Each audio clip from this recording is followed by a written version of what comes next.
Values give us courage. When we don't know what to do, we can rely on our values to tell us how we are to be. I think it's very interesting, and many of you have been caught up in this, particularly in the Western world, right? Oftentimes we ask kids, "What do you want to be when you grow up?" Anyone ever heard that question or been posed that, right? And it's so interesting that I've had jobs that as a kid did not exist. Right? I've had jobs. There have been fields that I've been a part of that didn't exist when I was a kid. So what do I want to be when I grow up? And to be quite honest, I'm not sure that I have a really good answer now. Uh, but when we think about this idea of values, our values compel us to action, even when we don't know what to do.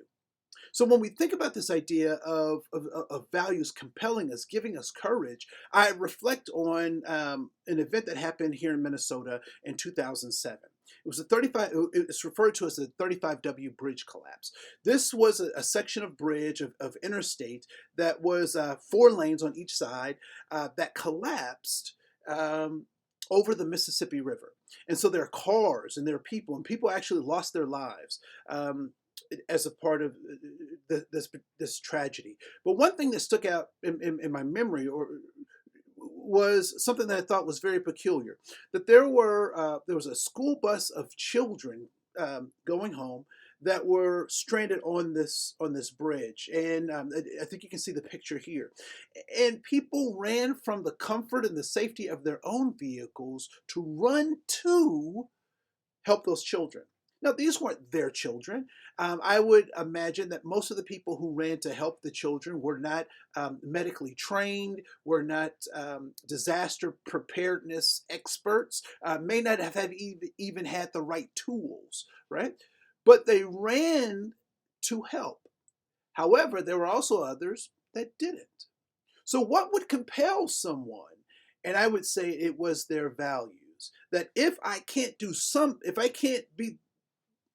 it perfectly, I am going to do something.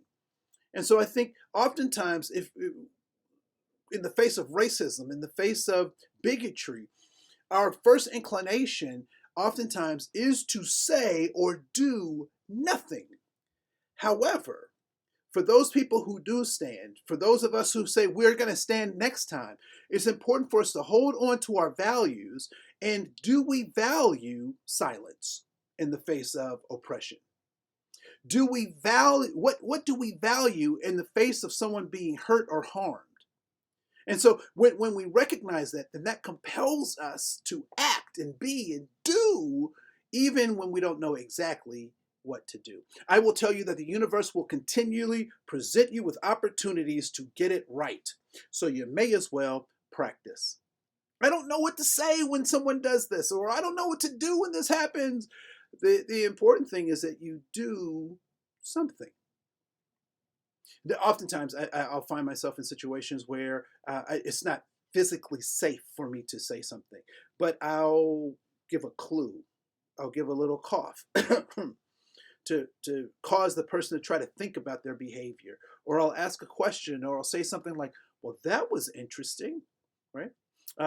Interesting is the word that my mom uses for ugly babies. I mean, there are no ugly babies, but there are some interesting ones, right? So this notion that we have to do something that stems from our values, and if we're not in a place that compels us to move, even when we don't know what to do, then it's important for us to check our values.